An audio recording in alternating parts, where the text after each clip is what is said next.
Make you say, na na na na na na na na na.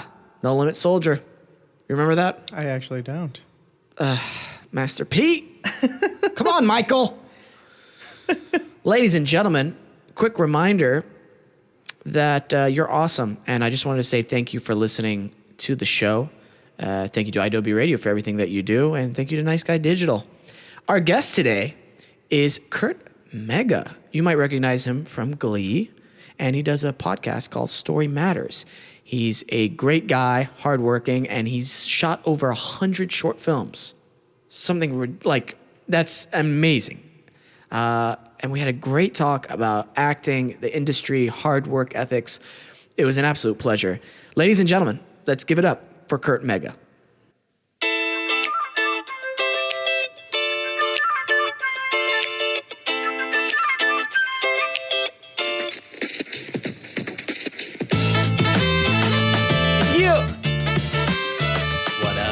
Everybody loves the music when we first start. It's so, well, because usually when I do my podcast, I do it separately. Yeah. So we don't get that energy of like hearing it. So that's just so cool to like hear the lead in. Yeah. And be like, yeah, it's a show. That's true. That's very true. CURT! Hello. Dude, it's been at least 3 years. Yeah, it's been a long time. Since I've seen you again. Yeah. But I've been creeping on you, like I said before, on social here. media. Respective creeping. How many cities have you been to this summer? You said you've just been slammed. Yeah, so I've been in the last 6 weeks. I've been to Dallas, Atlanta, Washington D.C. That's it. But 2 weeks in each. So 3 cities, 2 weeks each. And working. Working. Not writing, vacationing. Directing short films. That's awesome. Yeah. Which is good, which is exciting. But it hit me this week. This is my first week off, and I was like at home just repeatedly falling asleep. And I was like, why am I so tired? And I was like, oh, because I haven't been home for 6 weeks. So that's why. Are these all projects with the studio, you were saying? Yeah. So my day job is a weird but cool thing. I work at a acting studio, but I actually am the director of like all their creative like endeavors outside of acting classes. So we do short films with a lot of actors. Originally, it was just young actors, but in the last year, we've had a lot of adult actors start doing it. So I was in DC with like 7 adult actors writing and directing a short film, and the whole process is kind of an educational one, but it's really more about like, for me, it's more about like a story development, like kind of masterclass, and then also actually doing the thing. Yeah. So yeah, it's cool. Like in the past year, past 3 years, I've written and directed 75 short films, which is crazy. That's it?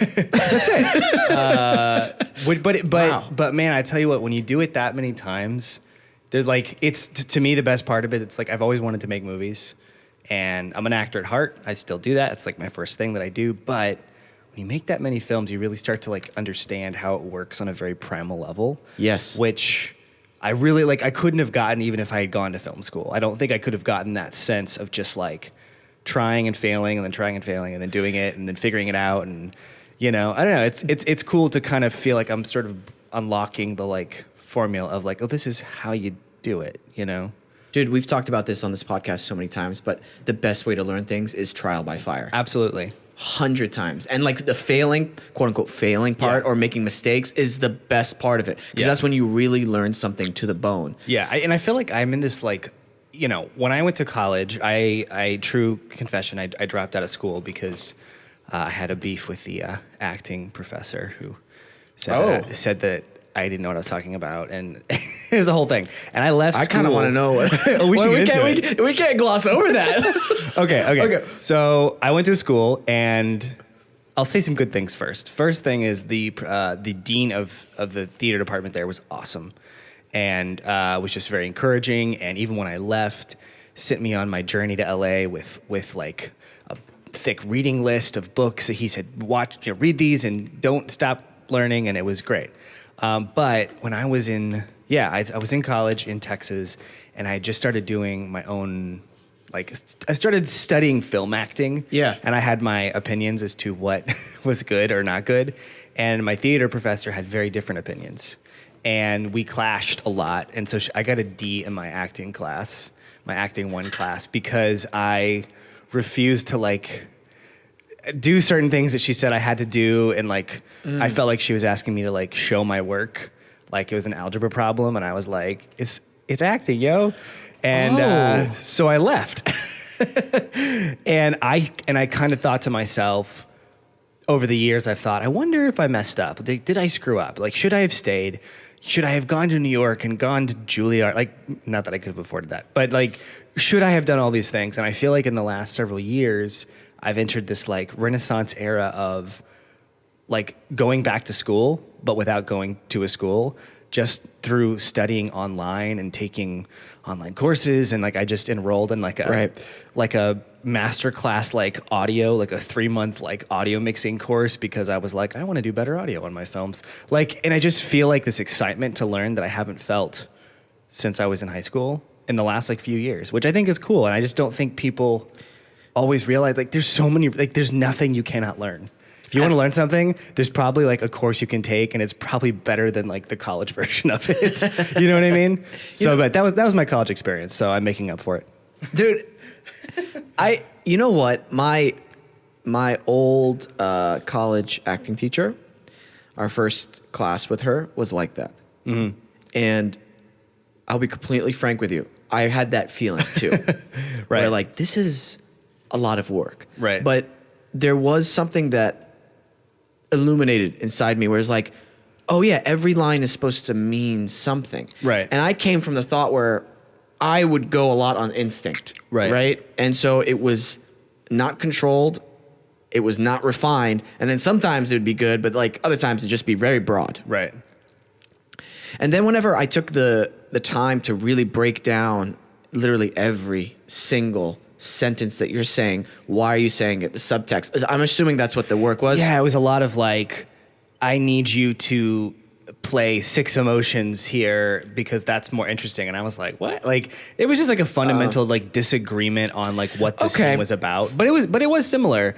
And I'm sure part of it was her job was to push back on like my no, I'm an artist, and and I get it, so it's like fine, but I also was like, I don't like this. I'm not like what was it called, what's the word called, like blame you for like dropping out or anything. I totally get that feeling, right? But at the same time, I love, by the way, disagreeing with people. Like, I'm cool to disagree with because it's just fun for me. I think that's so important for young actors to like, okay, you don't actually have to do this every single time, but it's important that you know what the heck you're saying. Like, just learn technically how to break down your scene as an actor. I think that's super, super important. Even if it's like, I'll be honest with you, I didn't agree with her a lot of the times. Right. And I was like, well, I really don't agree with her. And I don't know if that's like I don't know if it's coming from a place where sometimes I'll just say, okay, fine, I'll do that now, but later I'll just do whatever I want kind of thing. I'm not really rebellious. Well, I'm not really either, which is fine. I'm very much like a rule person. I find comfort in that. But I'll talk more about my college experience because I feel like a lot of people could maybe relate to this outside of acting. Yeah. The whole thing with it was I did not have the money to go to college, and I had maybe shortchanged myself in the like sense of trying to like find certain scholarships because I thought, well, I can't afford to go anywhere anyway, so what's the point?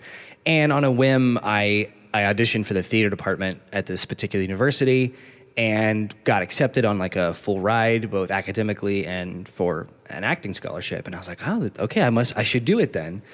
And my number one rule was I had started to work a little bit professionally doing theater.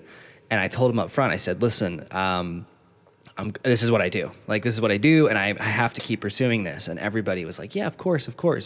We're just glad that you're like going to come here. And I was like, if I ever have an audition, I'll make it up. I'll make up work. It's all good. And they said, absolutely. And then school started. And the other thing that was happening at the same time is I had just been cast in my first like leading role in Dallas, like in an equity production, where I was like, oh, this is an amazing opportunity. It's where I met my wife, so thank God I did it. There you go. But then they pushed back real hard, and I ended up missing the midterm of my tech theater class. And which was, I had told them day one, I was like, hey, I have to miss this on this Wednesday. I have a special matinee performance. They're like, no worries, you can make it up. You can come in the next day. So when I did that, I came in the next day and the tech theater professor was like, no, I don't remember that conversation. And you get an F on the test and now your GPA has dropped below the required minimum to keep the scholarship. And they were like, now you're gonna have to come back in front of the scholarship board and prove like you're gonna have to like earn it back. And we probably won't give it back to you. And by the way, you can never have another absence from anything again unless it's university approved. And I was like, Wow. I think I'm gonna leave. And then Wow. coupled with that was the experience I was having with my teacher. Well, there you go. But at the same time, I don't know. So I'm very much a contrarian because I think education is so invaluable. And I'm like now I'm like enrolled in like 3 courses right now and I'm like constantly studying. So when I say this, I say it not like as somebody saying, go just be lazy, but I really do think that there is a like institutional like power system in like college that like keeps people from like taking risks sometimes, you know? And I think 100%. It's, I don't know. And I see so many like working as a coach and a teacher, I have parents come up to me and they go, so tell my kid how important it is to go to school. I'm like, well, it depends on for what? If you like want to be a surgeon, and you should really go to school. 100% go to school. You should absolutely be in school, please. Please. But if there's other interests you have, there are so many avenues by which you can learn those things that sometimes maybe that's not always the best option. So that was my college experience. It seems to me like everybody's kind of scared to lose their jobs, especially in like a university setting. And that taking risks thing, not many people want to do that. Day one, they were also trying to sell us on the master's program. Like day one, I'll never forget this. Day one, they were like, It's all about the money. You'll do 4 years here, and then we really encourage you to come back for your master's degree. And they were like, the paraphrase version was, you're not probably going to be able to make much money as an actor. Probably you're going to have to make money as a teacher. The only way you can teach is if you go get your master's degree. So, dude, they said that at my school too. Yeah. So already and I was like, we're about to pay you $100,000 over the next 4 years or whatever, and you're already trying to upsell the like next 4 years. And I was like, what? That's crazy. Like, we're not here to learn. You're just trying to keep us enrolled for another 4 years. And I've said this to people, and I've said it on Twitter, and people have taken offense, and they're like, how dare you? I've worked hard for my degree. And I'm like, absolutely. It doesn't negate a great experience. But I do think there is this pressure, especially an artist, because there isn't a lot of money that comes from just the degree to like, I don't know, get unnecessary pieces of paper just to like validate your worth as an artist. I don't know. Well, I've never been in an audition and they've been like, hey, what school do you go to? What's your degree? Yeah, what's your degree? I mean, for our business, as actors, that doesn't really happen. We moved out here, writers, right? Yeah. And even for writers, no one cares. Unless you went to Harvard. Oh, really? Well, yeah, a lot of the writers on The Simpsons, like they did the Harvard Lampoon. Okay. So like other than that, I would say yeah. But other than that, yeah, I mean, like my wife moved out here and they were straight up like, "Oh, take your degree off your resume. Like, you're too old. Just take it off. Nobody wants to see that." And she was like, "Really?" And they were like, "Yeah, take it off." I was recently told that take your graduation year off. It's too long ago. My gosh. But you know what? Going back to the studio that you teach at, what I love about that is that the students get to experience many cross disciplines that happen in acting, right? Which actors don't realize how important it is for them. I'll give you an example. I was talking with my manager recently, Steve, Stagecoach Entertainment, and he said that one of the most common problems that actors have with their self-tapes is the blocking and just simple positioning of the other characters, right, and of the camera itself. So you have 2 cross disciplines that just went into that. Right. You have directing, and then you also have camera work. Right. And a lot of actors don't know anything about either one of those things. So when you get an audition, it's like, oh, cool, this one's a self-tape. Well, if you don't know how to set up the lights, if you don't know, let's say you have 3 people coming into the scene. Let's say first person is running by, and then the next person is there, and then you have some person enter. Like a sense of geography. Yeah, exactly. It's totally absent. Absolutely. And so he'll see like these self-tapes and he's like, The guy's talking to 3 different people. He's looking in the same direction and he's facing that way, giving a profile shot. Like, Right. I don't know what to tell them. Like, where do they go to learn this stuff?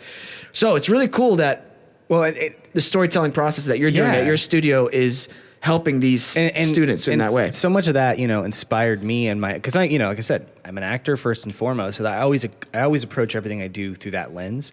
But working in this capacity, there were a lot of ideas that I've always wanted to do that I thought, I can't ever do that. That's impossible. I don't know what I'm doing. And then like 4 years and like 100 short films later, I was like, oh, I can do these. So it's empowered me as a creator and as a storyteller to just start doing my own things and knowing that I can like always fall back on like the internet or like friends when I'm in a bind and being like, wait, how do I pull this off? There's always something that I can like go to as a resource and like figure it out, or I just try it until it looks good and makes sense. And so, I finished my first feature film as a director in the last like 3 months and been directing and writing a lot of my own stuff. And none of that would have happened if I hadn't been like forced to do it for work. So it's like, I don't know, getting yourself busy and like committing to things is the best thing you can do, I think, sometimes, than just like sitting around being like, one day inspiration will strike and I'll go do all these amazing things. Getting busy has actually made me more productive in other areas. 100%. One of the biggest motivators for me in terms of just staying busy all the time is I don't want to regret. I don't want to have regret. Right. I just turned 30 oh my God, I'm going to turn 31 in October. Oh my gosh. He's having a midlife crisis right now. He just gets up and walks. I don't want to reach 40, you know what I mean? And be like, oh man, I wish I did more in my 30s. Right. Nope, not doing that. I don't care. I'll be tired. Right. I'll be sleepy. I'll caffeinate it up. I don't care. I'd rather be tired and doing everything I want to do than oh man, I have a lot of free time. I'm bored all the time. Do you ever, this is something I've been thinking about lately. Do you ever struggle with the like feeling of like not being sure if you're burned out or just really tired? I've been having this like thought lately of going, I love the feeling of being tired from like working hard. Like people are like, oh, you work too hard. I'm like, there's no such thing, in my opinion. Like you should work till you drop. But then where's the moment where you're like, no, I'm empty. I don't know. That's something I think about a lot. There's 2 things that happen in my mind. One is usually I hear Jocko Willink's voice. Right. You know who Jocko Willink is? I do. Yes. Yes. I really need to get like a bell like here. this. Right. Talking to me like this. Right. And then I'm like, okay, that's just weakness talking. 99% of the time, honestly, it's weakness. It's laziness. It's the ego. It's fear. It's anxiety talking. Right. Then I just go out and do it. Usually the hardest part about it is the first 10 minutes. Yeah. And then after that, it's like, oh, cool. Yeah. I'm a true believer of like, if you force your body to do something, it'll eventually adapt. Right. Then you have that 1% of the time where, ooh, you know what? I'm going to take a half day. Not even a full rest day. Right. Half day. I'm just going to take a half day where I'm just going to chill. Right. And then if I feel good, I'll do some work. If not, I'll take the rest of the day off. And those are rare. Right. So, but usually it's just the first 10 minutes where I'm like, Yeah.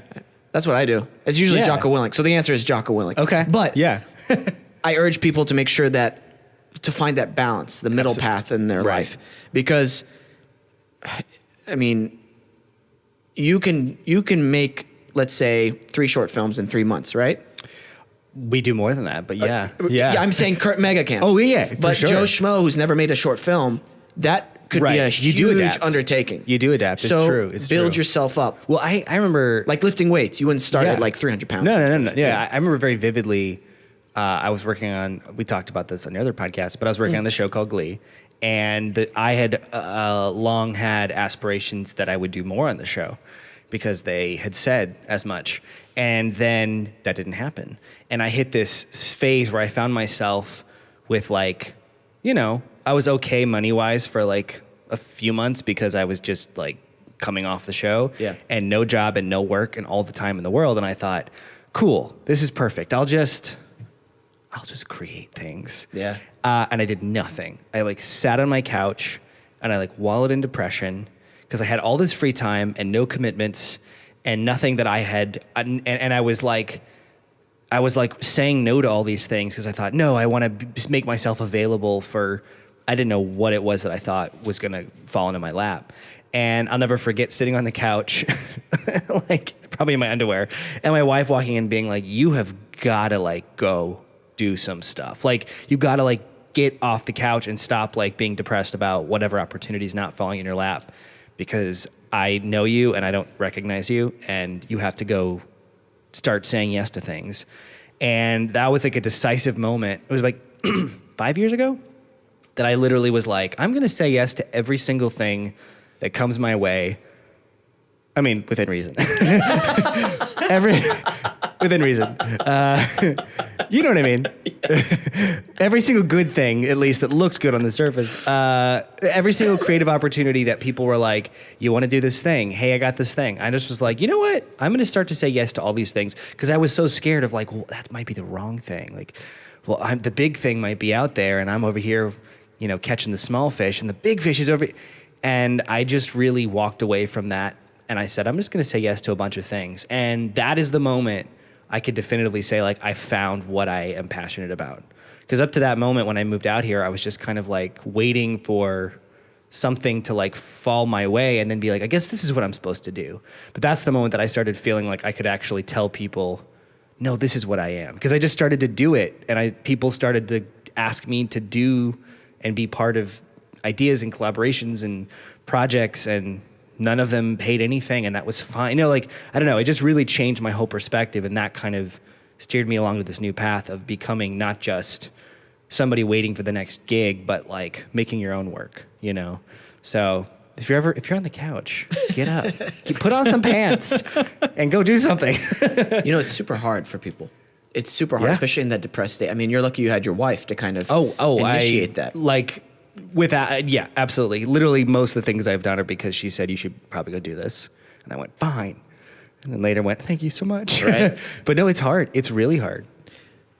Getting in that negative space in your mind is such a dangerous hole to be stuck in. Mm-hmm. Well, what are some things that you do to stop yourself from getting there? Because do you still feel sometimes you can get into that negative spiral of thinking? Oh, yeah. I mean, I just think a lot of times, because especially, and again, I don't want to just talk to just actors and stuff. I know you have a much broader audience than that. But I think a lot of people, especially that I know in LA, but a lot of people that are in my circle are very much like big picture kind of people. And they're always like, they have such a big vision for things, you know, and not just actors and stuff. I mean, one of my good friends, she started like a vegan skincare line, and is like, her goal is to be like changing the way that like makeup and like, you know, that industry, like, operates on a fundamental, like all these people that I know have these big dreams. They're not just like, oh, I want to just, you know, work my 9 to 5 and go home. Everybody's like, I want to do something. The problem with that is, I think when you have a big picture kind of like heart, I think it's really easy to get frustrated because you're always seeing like what you're not doing. You're always like so aware of the vision that sometimes I think it really saps the joy of what you're doing in the moment. And that's for me, when I start feeling that way, I have to go, I am literally just like stuck in the like, well, here's what I'm supposed to be doing. And I have to stop and turn around and take stock of like what's around me. Yes. And really go, whoa, I cannot believe I'm doing this right now. Because I think about 5 years ago, if you had told me that I was doing this, I would have been like, no way. Yeah. That's amazing. And now I'm doing it and I'm like, but that. And it's like, so I just, that to me is the biggest single thing I have to do, is I have to stop. I often will like write down like what in my life like do I have to be grateful for?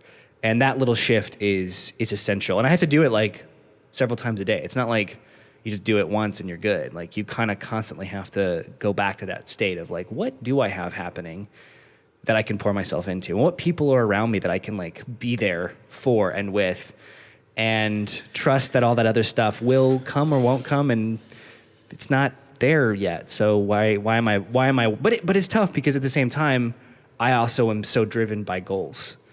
And I think it's so important to have goals. And when people have no goals and are aimless, I think that's like the death of like forward motion. So it's a fine balance of like, it's kind of what I asked you before, like staying on the path, working hard, but like not letting yourself become so burnt out that you're not like living in the moment. You know? Absolutely. Yeah, there's a balance to it for Yeah. sure. I think goals help with a purpose. You know, having a purpose helps because you'll be in those times where it's bad times and you start asking yourself like those questions. If you didn't have really specific purpose or a specific goals, you're kind of just like aimlessly wandering, I feel Yeah. like. And I've known a lot of people like that. I had someone recently come up to me and say, "Hey, you don't have any like asshole friends." And I was like, "Well, yeah." Do you know what I mean? Like Right. in the back of my mind, I'm like, "Yeah." And then she was like, "No, seriously, like you don't have anybody in your life that's like a bad influence or anything. I've noticed that." And I was like, Right. "Well, yeah." And then that got me thinking, and I was like, I used to. Right. I used to have people who were like, not bad people, just different people with different goals or no goals or different mindsets, different perspectives. And it's I'm not bashing those people at all. They're on their journey. Good luck to them. But I realized at a certain point, it's like, oh, I don't have time for that. My goals are getting bigger. They're getting more specific. The stakes for them are getting higher. And so I feel like having those things really elevated the questions I needed to ask myself. Okay, this is not Right. working. What do I need to do? What do I need to shift? Am I living in the moment? Am I thinking too far ahead? What can I do Right. now? Who's around me to help me? I think these are really important things. I think it sucks for somebody too who's like, let's say, they don't know what they want to do. Right. They don't know what they like.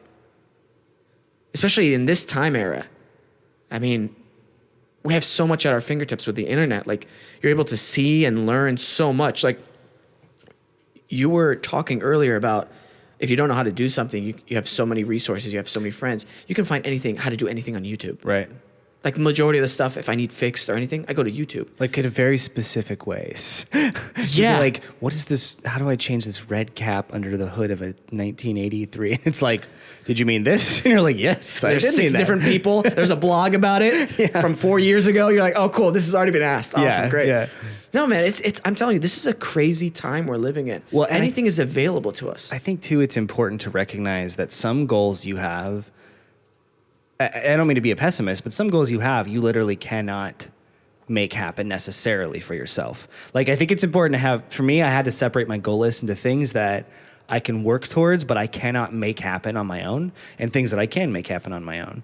Like, for example, as an actor, I can't say, I will be a series regular by the end of the year. I can't do that. I cannot make that decision. I can do all the things to prepare me for that opportunity if that's something I want to do. I can be like, okay, I'm working out and I'm really working on my craft and I'm making the right connections. But at the end of the day, I cannot make that happen. Right. And I had to reconcile that because there were some things that I was so upset and like depressed by because I would be like, this is my goal and it's being withheld from me. And it's like, well, that's a goal, but you actually cannot make that decision. But then I realized that there was a lot of other things that I go, oh, nothing's stopping me from doing this. So instead of being so depressed about the things that I literally cannot make happen, I'm going to double down on doing the things that I can do with no permission and no assistance. And I found that as I begun to do that, that's only then put me in a better position for the other goals. That's only gotten me closer to where I want to be. Because I said, I'm not going to sit around waiting for these things that I can't control to happen. I'm going to go do the things I can do. And it's actually put me way closer to hopefully achieving the other ones that seem sometimes so intangible. You know what I mean? That's a good path. That's a good perspective to take on that. I kind of had slightly different take on it. Yeah, I want to hear. Yeah. I realized that there was so much out of my control as an actor. Right. This was 2016, 2015. Something like that. And I was like, you know what? The only thing I have really control over is how good of an actor I can be. Right. So, doing class. I'm going to meet up with my friend every Sunday morning. We're going to go do our acting scene work together. Right. Cold readings. That's what we're going to do every Sunday. And then every day, I'm going to do something to be a better actor. Right. And I saw this quote, which I loved. It was like, get so good they can't ignore you anymore. Right. And I was like, great. That's what I want to do. Right. Even if the part's not right for me or whatever, I'm going to be that good. Right. So, Yeah. And that's like, I mean, I think that's actually totally in line with what I was saying too, of like, that is what you can work on. That's what what I can't control is when I don't get a part or an opportunity, I can't sit around for 6 weeks being like depressed about it, because I did my best. So all I can do is hone my skills and do the things that I can really do. And I just see so many people here not doing that. They're like upset about what's not happening. I'm like, yeah, I know you can't control those things, but what are you doing? What can you do? And so for me, like, that was becoming a better actor. Was also like, okay, I really want to make a film, so I'm going to teach myself how to edit. So I started filming stupid 15-second videos for Instagram every day. And I was like, I'm going to make a video every single day just to like have video to put into Premiere and figure out like how the hell it works. Great. And I did that for a year. And then a year later, I was like, oh, okay, I can know how this works now. And then I was like, I'm going to teach myself sound. And all the while, I was still working on my stuff as an actor, although I've spent so long working on that I was like, cool, that's there. That's ready to go. But I'm going to also add other skills to my like cross-discipline, my belt, so that like, and it's funny because now I feel like I am so much closer to becoming the thing I've always wanted to be, which is like, who's somebody's particular? I want to be like, I want to be writing my own TV show that I'm in. You know, like, I don't want to just be on one side. And I was like, why am I not adding those skills why do I think this is going to happen one day if I'm not doing anything to get there? Like, my only path for a long time was, well, I got to just book something big, and then I'll observe the director, and then I'll learn, and then in 10 years, and it's like, wait, I can learn this now. I can start doing this right now. I'm not going to wait anymore. So, I don't know. I just feel like so many people get stuck in that rut. I know I've been there many times of going, well, I tried and I can't do anything about it, so I guess I'll just kind of sit around and wait for. I wonder what's the turning point then, because when something gets hard, a lot of people seem to quit. Right. And this is I don't know about you, how long have you been in LA? 9 years. This is like, I feel like this time, at least what I've observed in my friend group, the 7 to 10 year mark is like where people go really reassess what it is they're doing. I've seen a lot of people in the last year just go, I think I'm done. Just leave. And I feel like it's because we're at this stage. I should say ooh like that. I don't know why I did that. I'm so sorry. I went, ooh, they're dead now. They're dead to me. No. I'm totally kidding. But like, Totally this kidding. is a stage where I think people are going, they're turning 30, they're going, okay, I gave it a shot. Okay. And again, not just with actors, but people, a lot of creative fields that I have come into contact with, where people start to go, do I want a family? Do I want to have a family here? Is this sustainable? And so I feel like, I just keep telling my friends, I'm like, guys, we just gotta stay. We just gotta stick it out. I just like, they'll all leave. And then it'll be like 18-year-olds, but we don't have to compete with them really.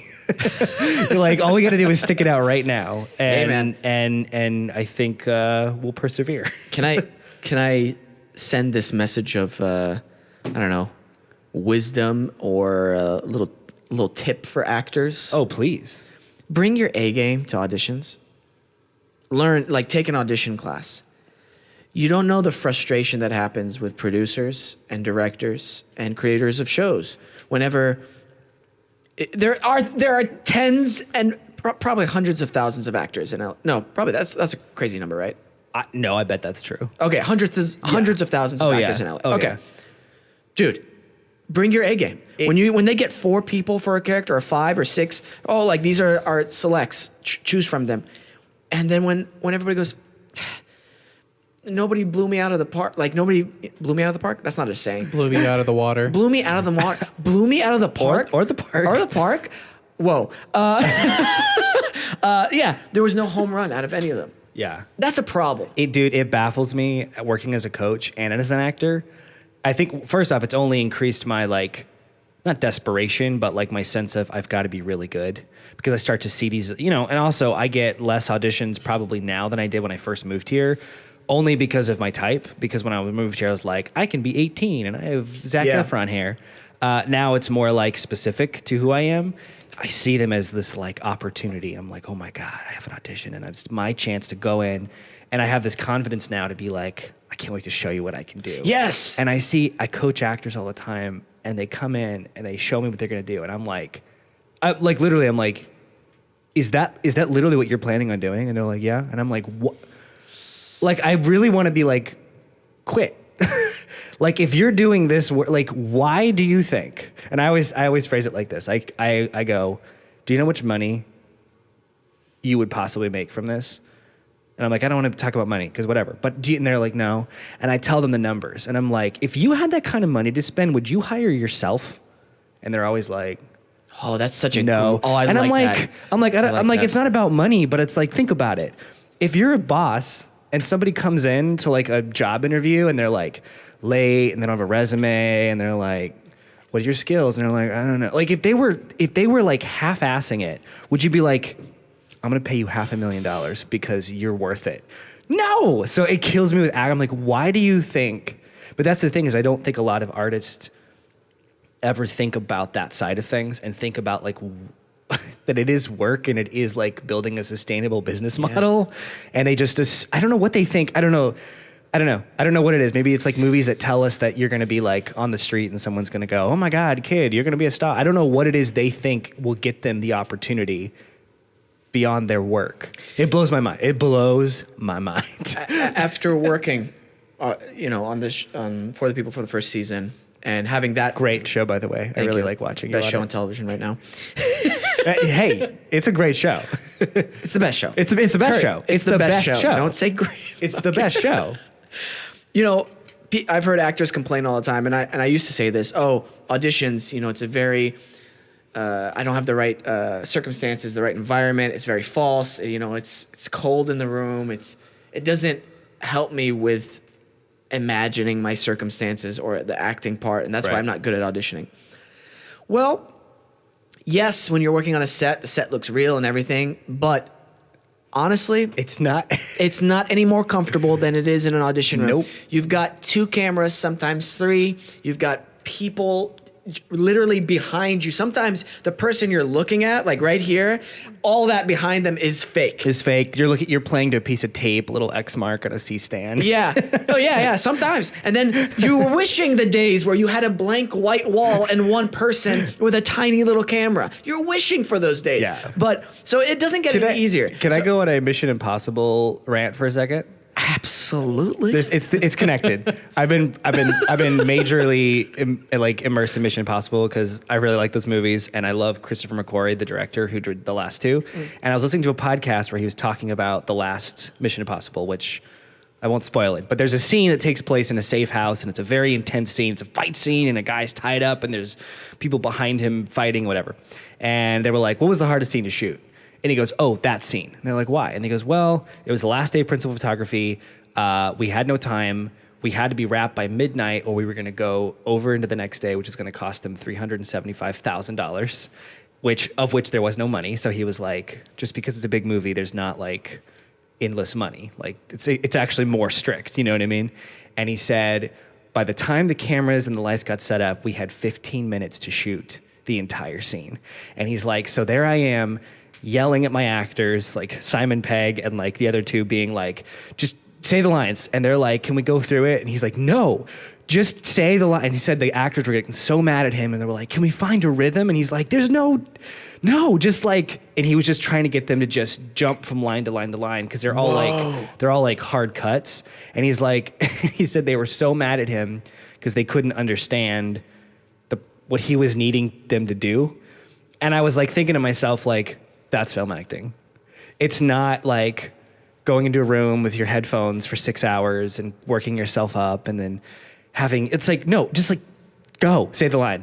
And being good right then in this like bizarre situation where they're like, we had to be out of here in 15 minutes.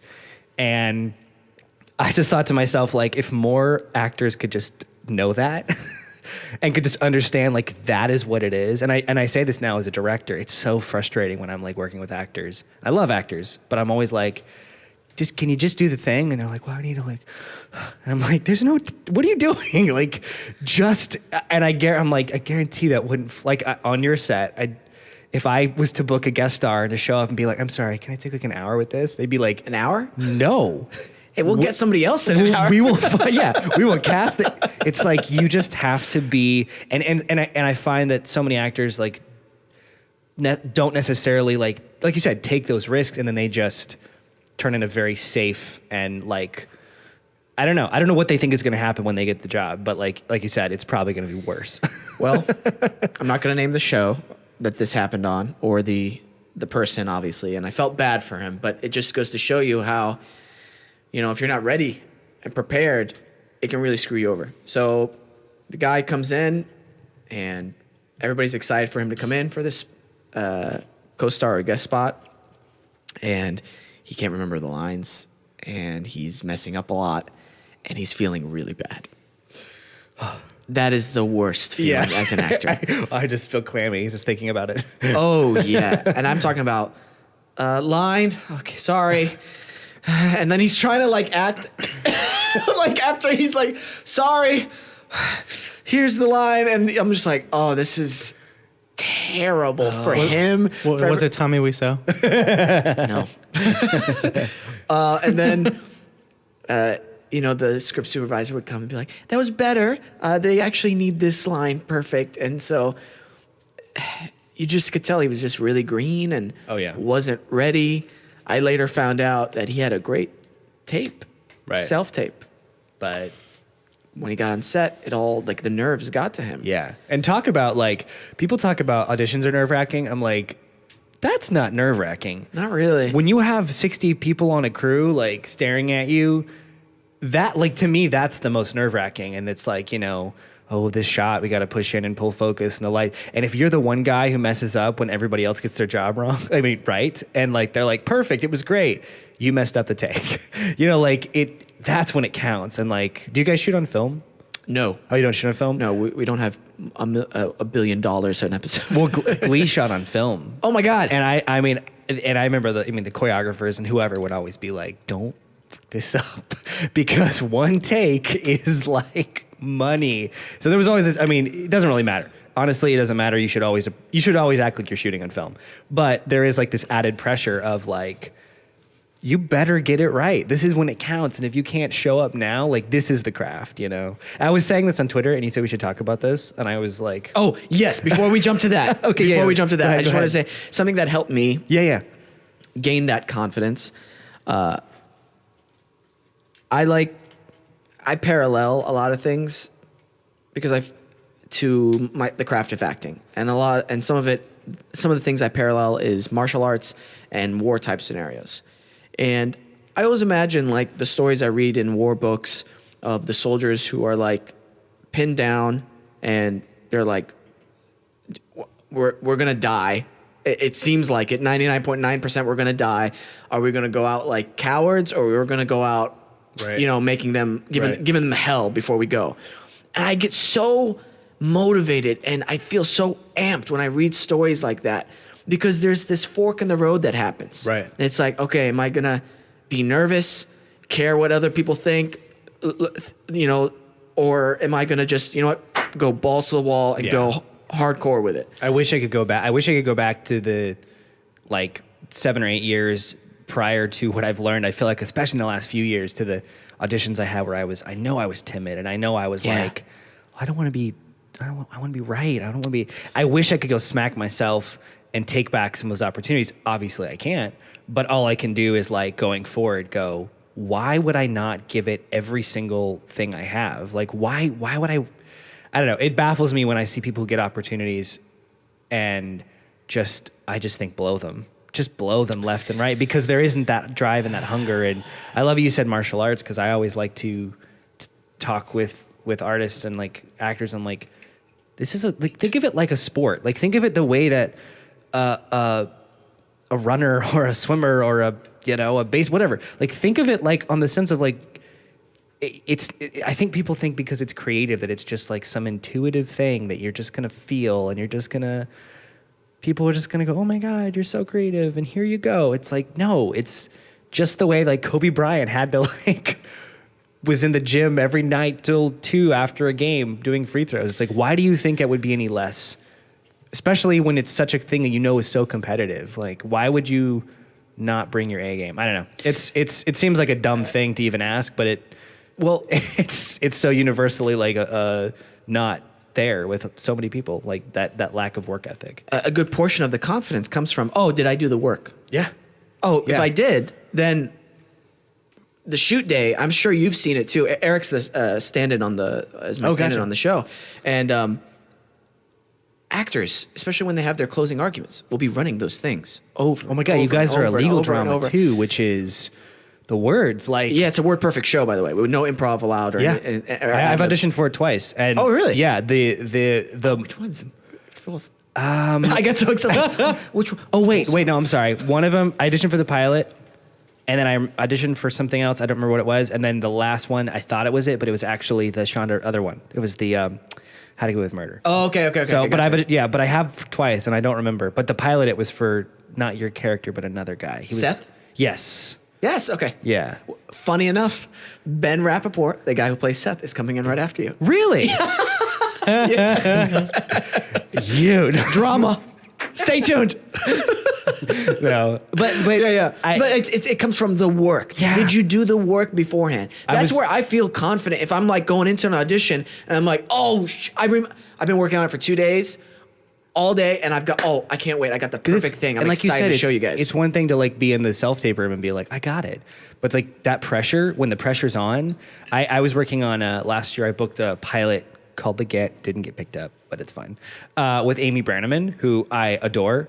And I was just like a guest star, like possibly recurring if the show got picked up, but I wasn't like a fundamental character. And so I showed up on set with my like, it's like 2 pages with like, I don't know, 7 or 8 lines. And I'm thinking like, I know my stuff.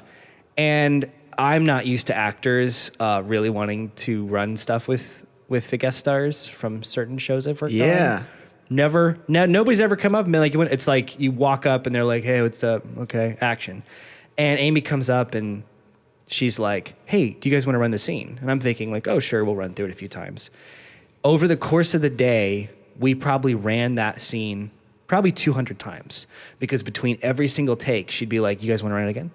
And we do it again, and we do it again, and we do it again. Wow. And this thing that I always preach as a coach and as a teacher happened, which was there was no chance I could mess up there was no chance any of us were messing up, because we just knew it. And you thought you knew it, and then you do it 20 more times, and you discover like something about the scene that you hadn't even seen before. Dude. And I'm like, there's a reason that she's probably an Emmy Golden Globe winning actress, because and I tell my actors that whenever I'm working on set and I have actors like often playing on their phones and messing around, I'm like, are you guys ready? Like, yeah, I know my lines.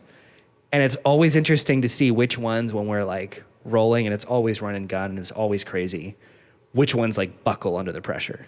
You're like, action. They're like, and I'm like, yep, you don't know them, do you? And they're like, no, I do. And I was like, no, but you don't really know them, because now you would know them if you did. And then you fire them. No, I'm kidding. Sometimes I wish. No, but like really, and then I've also worked with actors who I have thrown, like I had an actress in this, I just finished this feature film that I wrote and directed, and her name is Haley McFarland, and she's legitimately one of the most wonderful actors I know.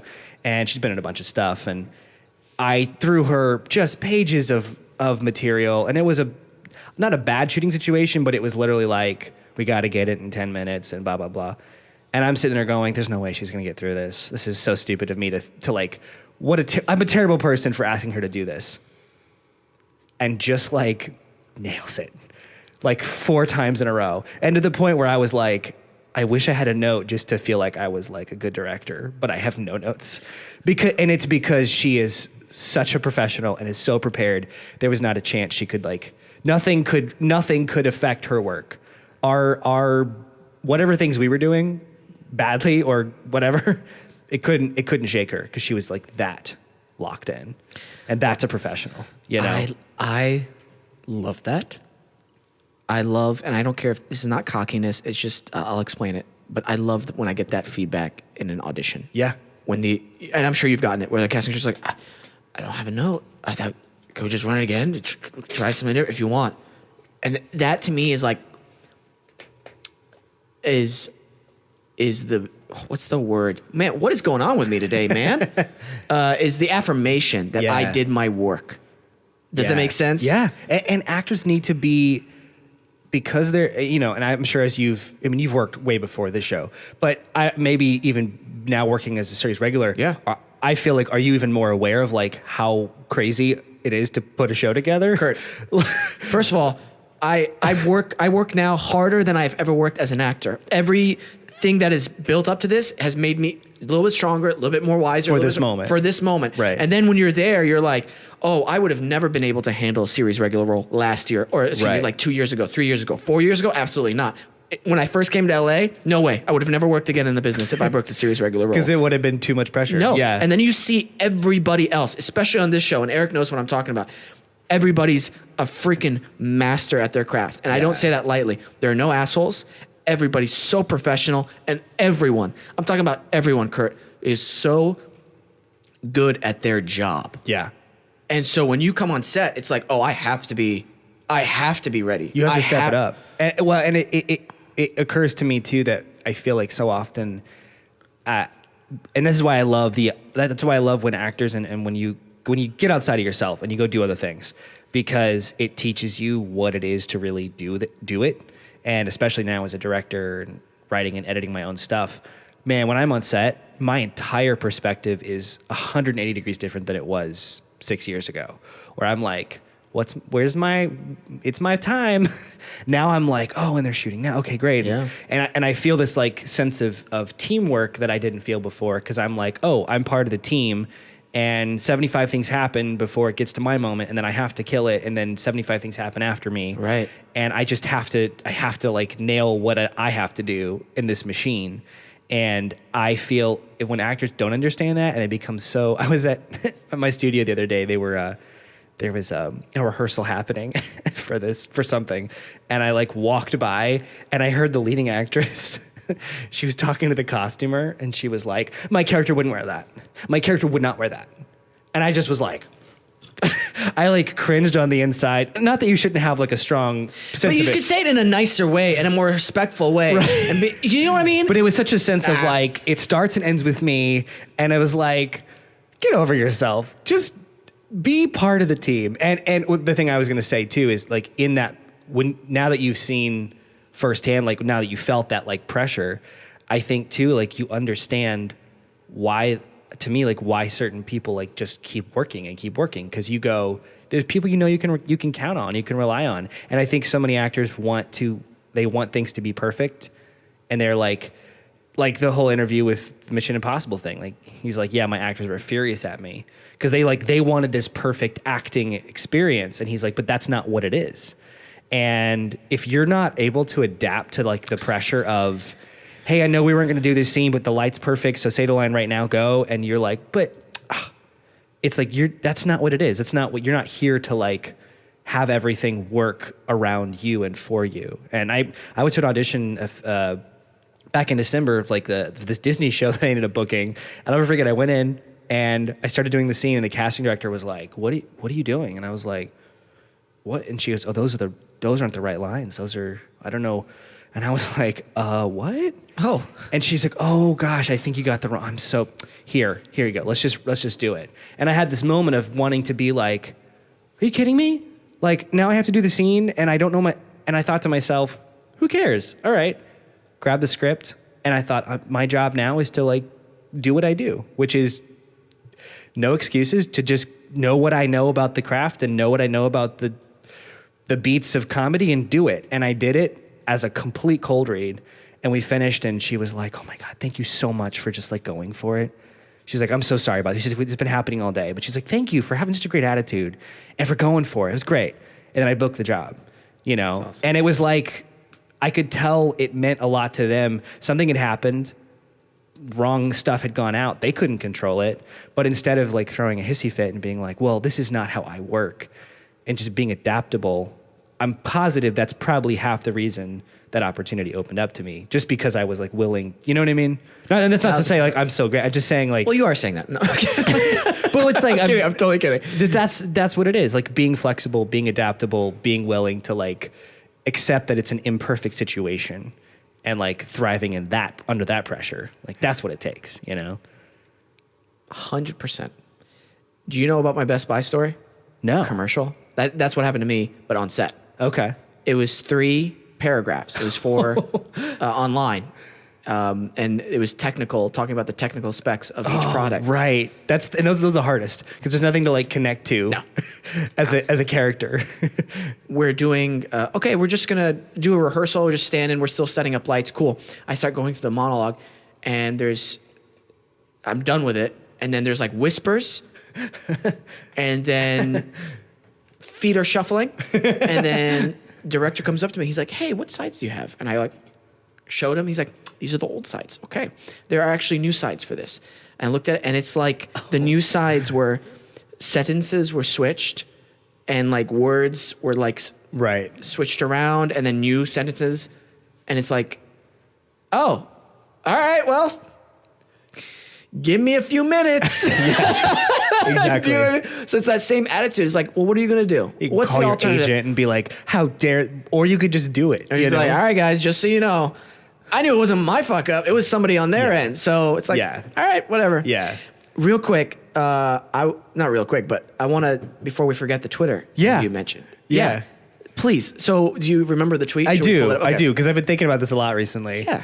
Because I think I disagree with you. Oh, you do? Yeah. Interesting. So please go ahead. Okay. Well, okay. So it's not maybe I made it more controversial than it seems. No, I basically it was kind of going along the vein of like, especially working with actors all the time.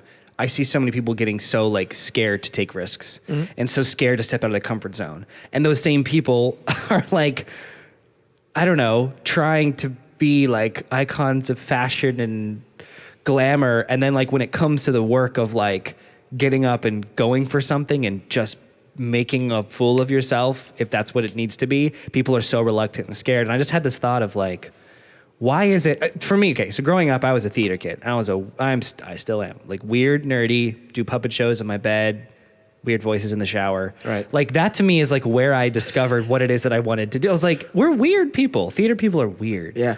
And there's this moment where I feel like when you start to work professionally, people then ascribe to you all this like, I don't know, like now you're like an icon. And I just see so many people getting like, I was basically saying on Twitter, like, why is it that like weird theater kids who become successful actors are expected to be like now like representations of like glamour and like fitness? I was like, we're weird theater kids, man. What gives?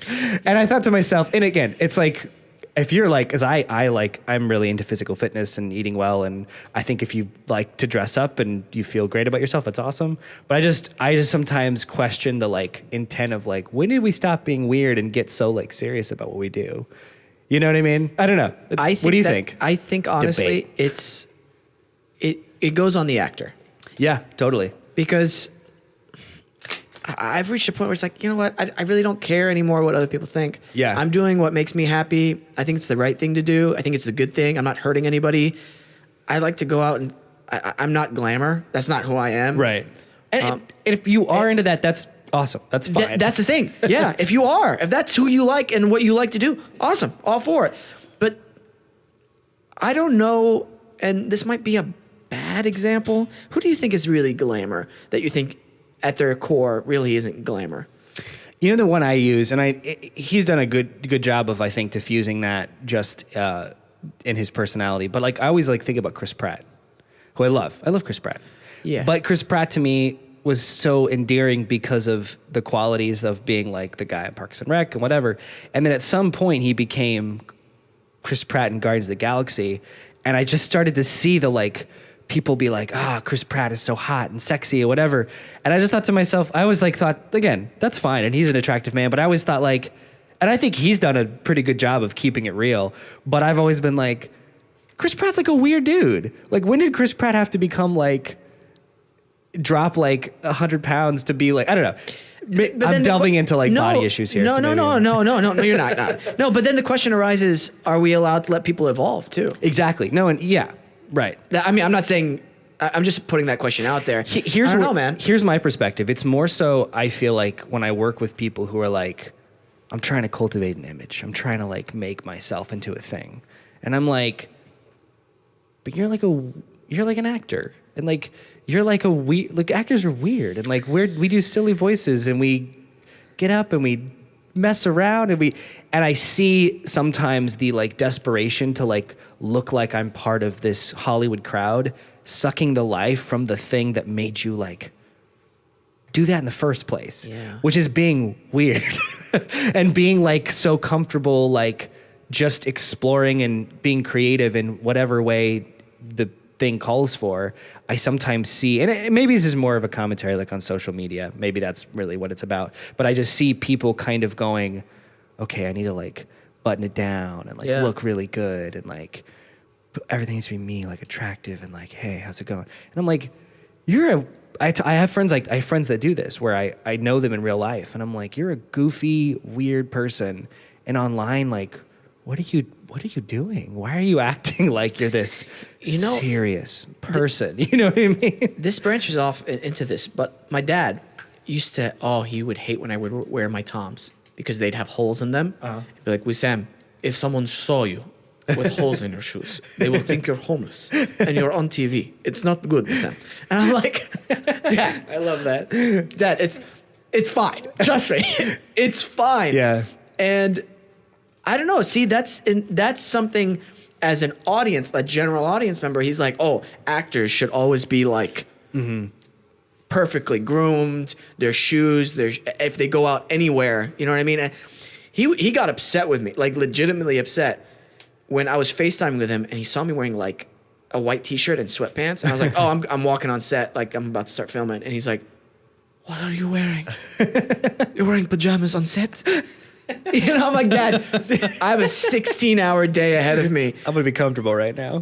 Yeah. I have to wear a suit most of the day. When I take it off, I want to wear pajamas driving home. Yeah. And he's like, and he didn't really quite understand it until he visited. And he was like, like he was on set and he was like, okay, I understand now.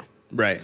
But I don't know, man. I think at the end of the day, I think it's important to look at a person instead of, I know it sounds cheesy, but instead of the way they look or how, just what do they do? Are they good people? Are they respectable? Are they helping other people? I have good friends, you know, even like my wife has impeccable taste creatively and stylistically. And I have friends who are like really enjoy fashion as an art form. Cool. And I think that is 100% valid. And if that's something you really enjoy, that's great. I think what I was, maybe it's just more of a taste thing and a self-imposed thing, but it's funny to me because sometimes I am a very like I'm weird, and when I'm working with people, I'm weird and silly and goofy, and I feel like sometimes people are like, "Whoa, man, like button it down, like you're an actor," and I'm like, "Yeah, that's what like we're like, what are you talking about? Like we all got into this by doing like weird warm-ups where we pass the face, and like I just think about the things that like brought most of the people I know into the fold, and then I like look at the like output of like everybody getting turned into like the cover of Vanity Fair, like very serious, and I'm like, that's a weird person. Why are they being so serious? But at the same time, I like understand there is like a sense of the more success you have, you have more eyes on you, and you become, and I get it, you can evolve and change, but I guess I wish sometimes maybe it's the internet, but I wish culture as a whole could like embrace the things about, I feel like a lot of times people, you know, look at like leading actors and go like they have to be like attractive and they have to look a certain way and they have to like have a certain body physique or whatever. And I'm like, none of these people got into this because they look like action movie stars. They got into it because they were artists and they were creatives and they did puppet shows in their bed. Maybe that was just me. That was just you. That was just me. I wasn't going to say anything about it, but you brought it up again. Hey, what? As a kid, I straight up, to entertain myself, Yeah. would do sock puppets in my own bed. As a kid though. Yeah. Not now, right? That's what it sounded. No. You do now? No, it's no, fine no, if you do. no. I'm not going to judge. No. No, as a kid. As a little kid. Okay. That When is you what it sounded like. I should have clarified it. When you said that earlier, I was like, You're like, what are you talking about? I wonder if he does it with his wife. If it's like they're both like every night before bed. No, as a the kid. neighbors see it from the window. They're like, those guys are weird. No, as a kid, I would like. That's fine. Yeah, I would You're always. a kid. Because that's where I first discovered the interest that I had. Yeah. And so that's why when I go back to like the things that I go, why do I do what I do? I'm like, because there's this childlike joy in the act of creating. So when it gets kind of like tainted and like, now walk a red carpet and now look hot and be an icon, I'm like, that's cool. But like, don't forget don't forget about the silliness and the joy that like brought us into this in the first place. Like when I was 13 and it was like, we're going to do a show in a black box theater because we can, you know, like there's this, and I feel like all the people that I've met, the biggest actors I've worked with, the biggest people that I've like looked up to, the ones that are always like the best are like the weirdest, are the most nerdy, are the most eccentric, are the most passionate. And I've always thought to myself, and that's why that person is that way. I was working on the set of Glee, and Jeff Goldblum was a guest star.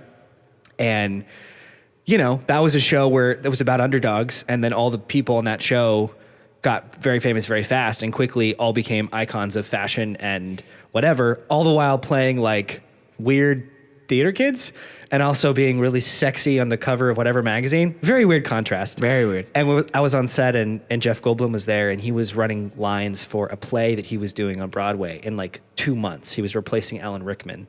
Yeah. And he was, you know, just Jeff Goldblum is very weird, and he's over in the corner. And the vocal coordinator, I was like, oh my God, I'm such a big fan. And, you know, he's like, I'll introduce you. And he came over and he's like, Kurt, this is Jeff. Jeff, this is Kurt. And he's like, oh, hi, how's it going? And he goes, hey, listen, would you run these lines with me? Like, would you? And I was like, yeah, yes, Jeff Goldblum, I will run these lines with you. And like an eccentric, weird dude, he ran that, he sat in the corner of the crafty room, like running lines and being like, I don't know. And I was like, and this is why this man has worked and will continue to work for the rest of his life. Because you can see he is a weird, eccentric person who loves this craft and does not care how weird and how strange he looks over by the coffee table, doing voices and talking and rehearsing. And I thought, yeah, there was no shame. There was no sense of like, I gotta be cool.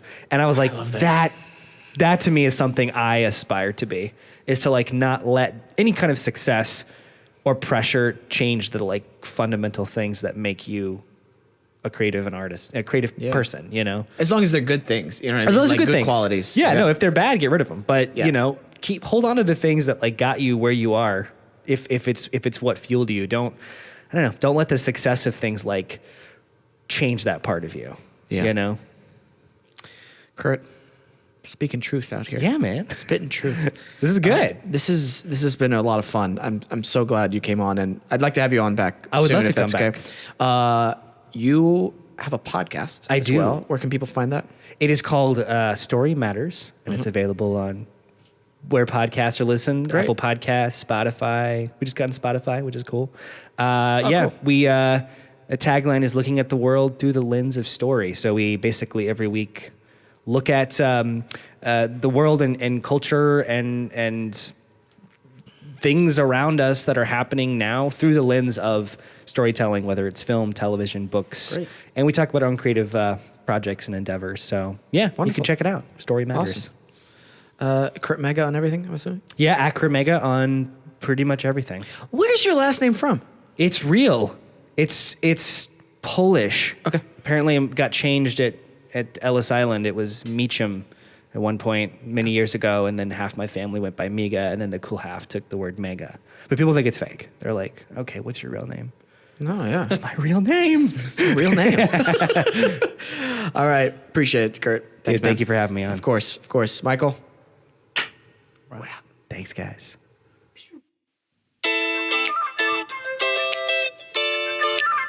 All right, everybody. Thanks for listening.